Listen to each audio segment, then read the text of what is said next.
Tenemos aquí en el estudio a Colombina Scheffer, subdirectora de Ciudadano Inteligente. ¿Cómo estás, Colombina? Hola, buenos días. Bueno, ustedes en Ciudadano Inteligente se dedican a un montón de cosas que tienen que ver con la vigilancia de lo que pasa en el terreno de lo público y por lo tanto tienen una serie de mecanismos, herramientas para poder evaluar cómo se dieron cosas que al ciudadano le interesa y le debiera interesar y debiera saber. Desde ese punto de vista hay ya unos primeros informes sobre cómo fue el gobierno de Michelle Bachelet, supongo. Exactamente. Una de estas herramientas que nosotros desarrollamos se llama Del Dicho al Hecho y está disponible en deldichoalhecho.cl y tiene justamente que ver con todo lo que se llama una cultura de fiscalización y rendición de cuentas. Y que lo que busca es que cuando las autoridades se comprometen, cumplan y exista desde la parte del gobierno la intención de rendir cuentas, de decir, bueno, avancé en esto, retrocedí en esto o me costó avanzar en esto y dar las explicaciones del caso, y desde la ciudadanía una herramienta que le permita acceder a la información fácil, amigable, asequible, para poder fiscalizar que estas promesas se cumplieron. Y por eso nosotros venimos haciendo desde el 2012, también lo hicimos para el gobierno de Piñera, este estudio que lo que mide es cuánto avanzó el gobierno en sus promesas legislativas. Ahora, ¿cómo se hace el estudio? Porque tú tienes que escoger determinadas cosas, supongo. Exactamente, nosotros lo que hacemos es revisar el programa de gobierno y ver cuáles de las promesas son susceptibles de ser cumplidas a través de un proyecto de ley que ingresa al Congreso. Por eso lo que hacemos es seguimiento de promesas legislativas. O por ponerte un ejemplo sencillo, un hospital no entra en este estudio porque no se cumple a través de un proyecto de ley. Pero si yo prometo gratuidad en la educación, voy a tener que mandar un proyecto de ley, entonces entra al Congreso. Independientemente de si es que entró el proyecto de ley 5 días antes. Independientemente, pero ahí hay una parte interesante que tiene que ver con dos mediciones. Porque cuando no se presenta un proyecto de ley, nosotros le ponemos un 0%. Ya ingresarlo al Congreso es una muestra de voluntad. Es comprometerse de alguna manera con el tema, porque hay que escribirlo. Ahí recibe un 40%. Y el que vive todo el proceso legislativo y sale, recibe un 100%. Entonces la idea es justamente poder ver si ingresó o no, cómo avanzó y si logró, y ahí es el otro indicador, si tuvo capacidad el gobierno de llegar al final. ¿Y cuáles son las cifras para el gobierno de Michelle Bachelet? Para el gobierno de Michelle Bachelet el cumplimiento total es un 56%. Lo cual es una cifra bastante dispar, porque lo que nos habla es de un promedio, porque como se promedian todas las áreas en las cuales se avanzó mucho y en otras en las que se avanzó muy poco, entonces por eso tenemos este 56%. Eso es interesante porque hay una sensación, un feeling, que el gobierno de Michelle Bachelet tuvo cosas muy potentes en términos de avanzar energía, por ejemplo. Uh-huh. Bueno, ahí tiene un 100%. Ahí tiene un 100%. Va, lanzada para allá. Y otras cosas que son muy pocas. Constitución. Por ejemplo, y ahí tú tienes un 40%, si es que eso es lo que vale el presentar un proyecto. Tiene un 40%, sí. Ahora, y esto se promedia. Exactamente, se promedia y da un 56%. Ahora, la idea que lo que nosotros queremos es con esta cifra iniciar el debate. Es como una provocación. O sea, miremos la cifra, pero lo interesante es el desagregado. O sea, justamente lo interesante es mirar, bueno, a ver, ¿cuáles fueron las promesas emblemáticas de campaña? ¿Se avanzó o no se avanzó?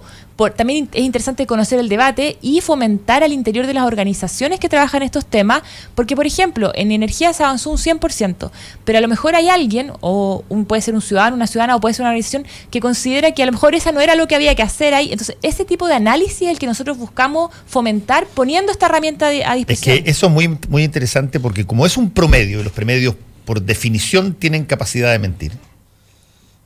Yo soy amigo de los promedios para ciertas cosas y enemigo brutal de los promedios para otras. Por ejemplo, lo que tú acabas de decir es muy importante. ¿Qué pasa si es que yo tengo en, 6 o 7 materias 100%? Pero esas materias no son de trascendencia nacional ni atacan problemas realmente excepcionales que necesitan imperiosamente ser tratados. Pero están estas 6 o 7 con un 100% y en las otras introduje los proyectos nomás y por lo tanto tengo un 40%. Voy a tener un promedio bastante alto.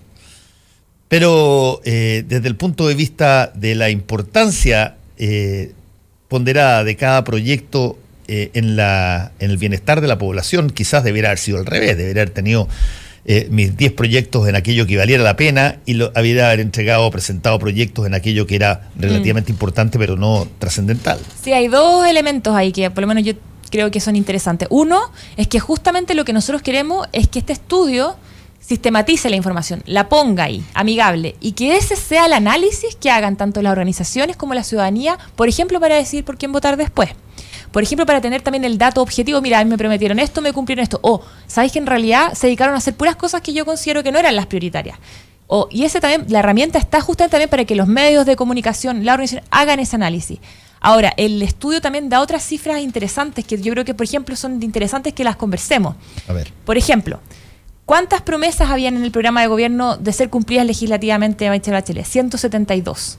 De esas 172, se enviaron 112 proyectos de ley. Entonces vemos que había una voluntad. O sea, ahí uno sí puede hacer un análisis que es relevante. Decir, bueno, no mandó todas, pero mandó bastantes. O sea, 112. Y ese también ahí, bueno, a interpretar el análisis depende de cada persona. Pero ¿cuántas de esas 112 vieron la luz como leyes? 65. La mitad casi. Claro. Entonces también ahí nosotros nos podemos hacer un análisis, bueno, ¿qué pasó? Teniendo, por ejemplo, mayoría en el Congreso, no, y ahí nosotros hablamos de capacidad política, porque una cosa es tener la voluntad y otra cosa es lograr llegar a final. Y ahí una de las conclusiones que nosotros sacamos con el estudio es que lo que observamos es que no basta con ganar la elección, sobre todo cuando se gana en función de una persona o de una figura mediática, carismática, pero no de un proyecto más amplio que convocara cierta base política y social, porque hoy en día tienes el desafío de tener a los parlamentarios que van a aprobar tu proyecto de ley y también tener legitimidad social para poder empujar esta reforma. Entonces ahí es donde se pueden hacer análisis interesantes de, a lo mejor había que pensar otras formas tanto de elaborar el programa como de llevarlo a cabo para que haya más participación y que se pueda avanzar, porque nosotros creemos que esto le va a pasar a cualquier gobernante. Mira, es interesante eso porque sin duda tú juegas con aquello que tuvo una alta ponderación porque llegó a ser proyecto, a ser ley, y la importancia de la ley, de alguna manera. El peso que tiene eso en... yo soy un crítico furibundo, y la gente que me sigue en este programa me lo ha escuchado en varias editoriales, incluso en la de hoy día, un crítico furibundo del mandato presidencial chileno de 4 años sin reelección. Y la razón es porque, salvo el primer año, que es de instalación, casi en su totalidad, y el segundo año donde estás libre, en el tercero que tienes elecciones municipales y en el cuarto que tienes parlamentarias y presidenciales, prácticamente los presidentes no pueden hacer nada porque entran en conflicto general con los partidos, en sí misman, y está todo pensándose en términos de elecciones. Por lo tanto, la tentación de hacer cosas de corto plazo vistosas que no sean realmente importantes es muy alta. Hay un estímulo, el mandato te genera un estímulo al corto plazo, que no gastes plata en rehabilitación, porque no lo vas a ver tú en tu mandato, pero sí puedes poner más cárceles, que sí las puedes ver tú y les puedes cortar la cinta. Que no atienda temas de mejorar la desigualdad en materia de distribución de ingresos, porque eso probablemente necesitas 10, 15 años y una serie de cosas y no lo vas a ver ni vas a poder decir que es tuyo cuando te vas.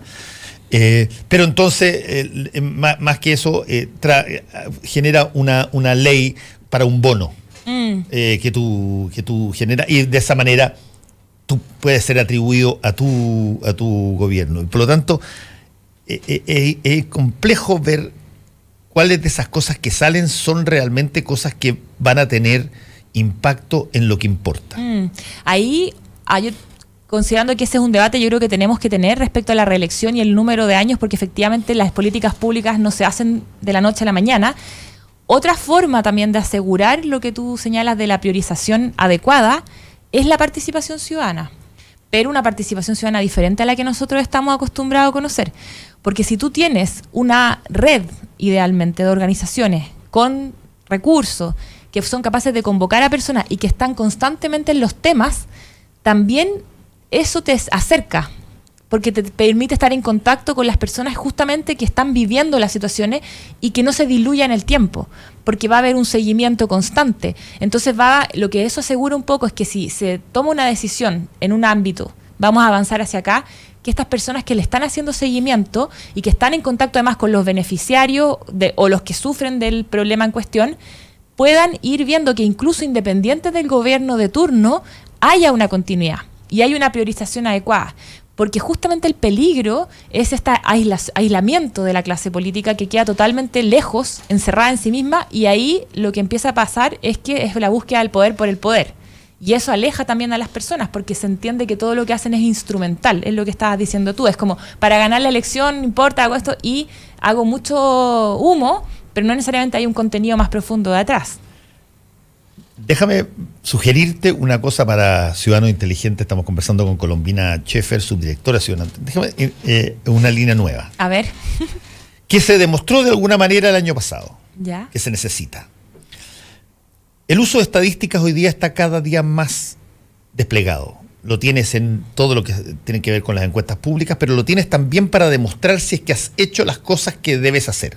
Todos estos episodios que se vieron en las primarias y que se vieron en las elecciones y en los debates, donde los gráficos estaban hechos mañosamente de tal manera para que parecieran que determinadas cosas eran más cuando eran menos.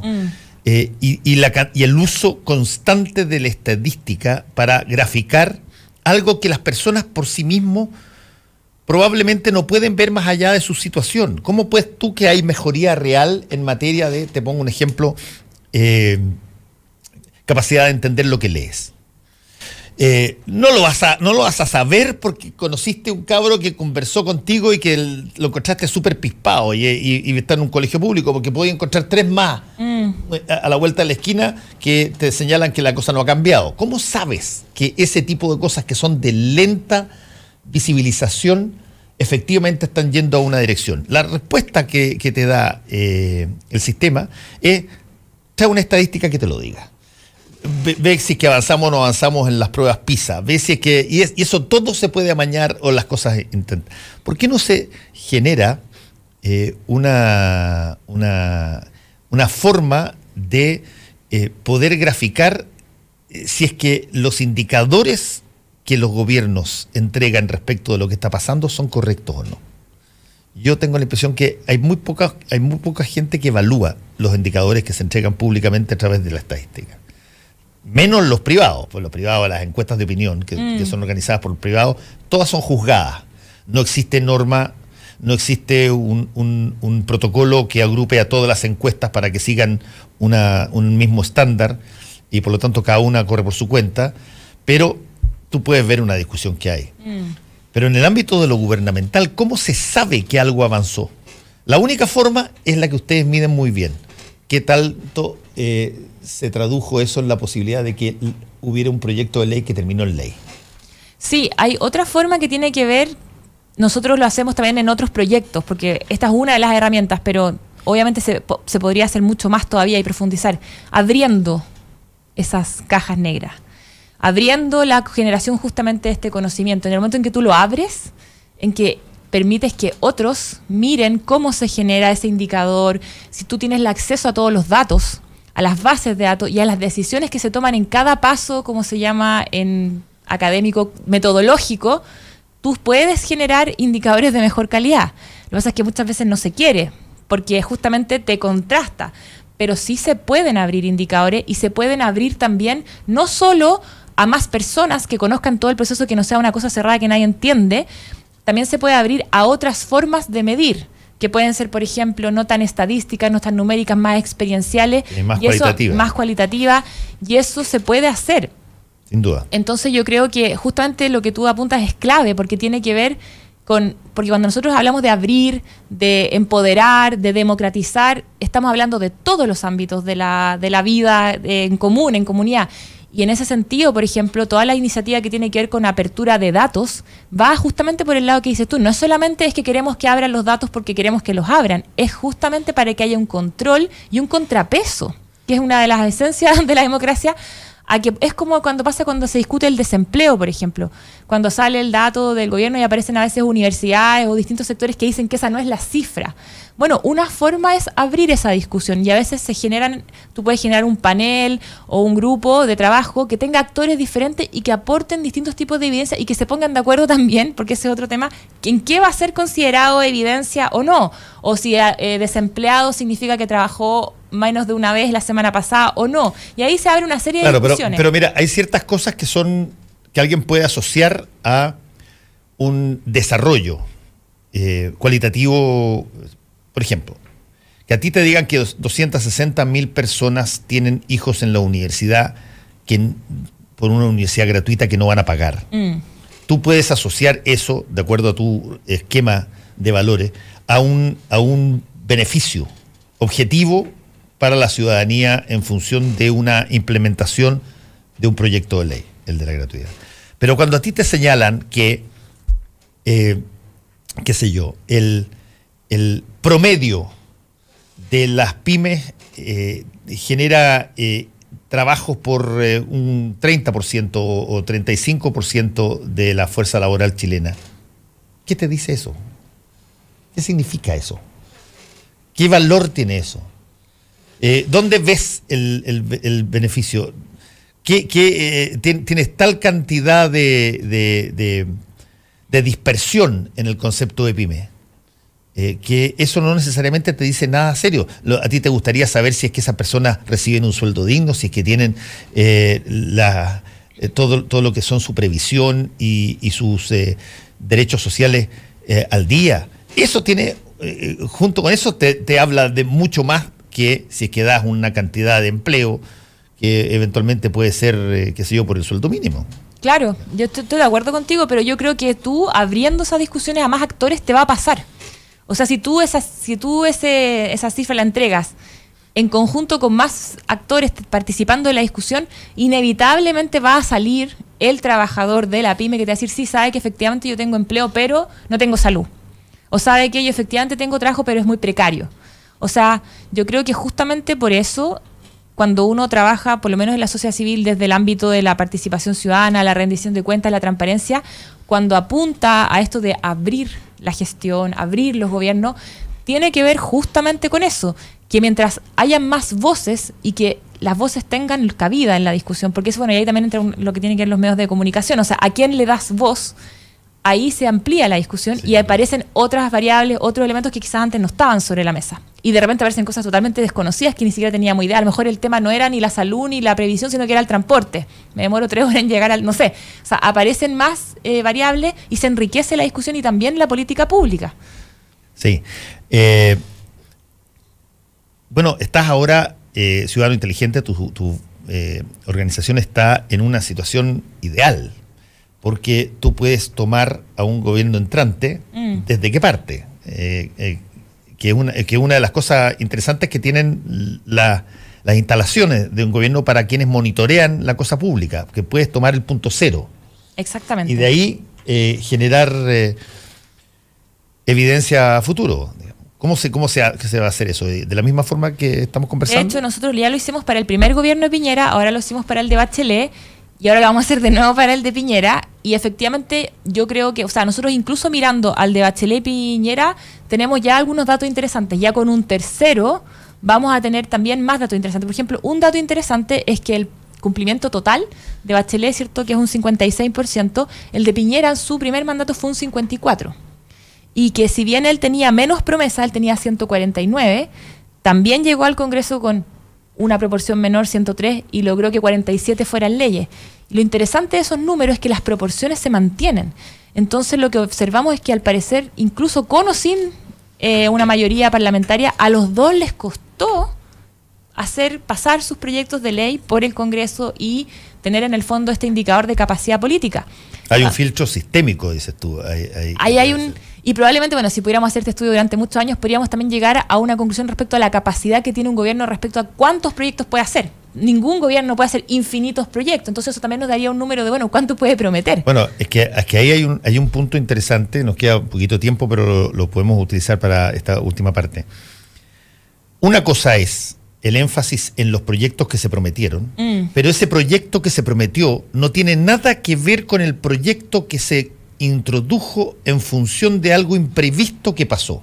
Hay un terremoto, sí, y por lo tanto tú vuelves a prometer, vamos a qué sé yo, reconstruir esta cuestión acá y allá. Esa promesa en la mitad del gobierno, o el proyecto de ley que tiene que enfrentar un tema que no estaba previsto, y que pasa muchísimo. Sí, bueno, ahí hay dos cosas. Uno, nosotros también hacemos esto para los discursos del 21, ahora 1 de junio. Entonces lo hacemos para ese discurso donde muchas veces van esas nuevas promesas y también hacemos seguimiento a eso para justamente incorporar ese tipo de variables. Y la otra es que hay que tener cuidado. El afán no es necesariamente el 100%.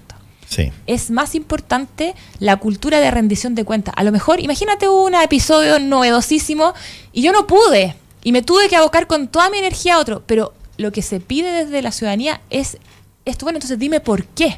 Dame una explicación. O a lo mejor prometiste A y ingresaste A, pero el contenido en realidad es medio B. A lo mejor eso no es ilegítimo, pero ¿cómo se instala una cultura de diálogo constante? De, bueno, yo prometí esto, te cumplo esto, avancé aquí, mira, esto no pude avanzar, en realidad no nos dio.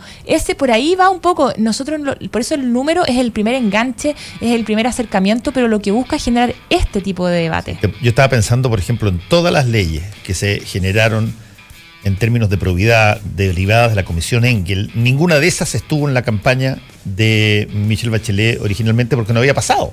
Habían algunas, sí, pero poquitas, pero en general, fue una revolución. Una revolución. Y de hecho es una de las cosas que nosotros reconocemos como cuando pensamos en estos temas, más allá solamente del programa, sí es algo que hay que reconocer, porque fue un gran trabajo y obviamente eso dedicó energía legislativa en parte importante a eso, y también por lo mismo le hicimos seguimiento y está lo que tú conoces, el Observatorio Anticorrupción. Exacto. Entonces efectivamente también, justamente ahí es cuando entran las organizaciones de la sociedad civil a reconocer, decir, bueno, mira, en realidad no avanzaron en esto, pero hay que reconocer que cuando hubo un escándalo como es de la corrupción en la política y el dinero y el financiamiento, se hicieron cosas y se avanzó bastante, aunque igual queda bastante por avanzar.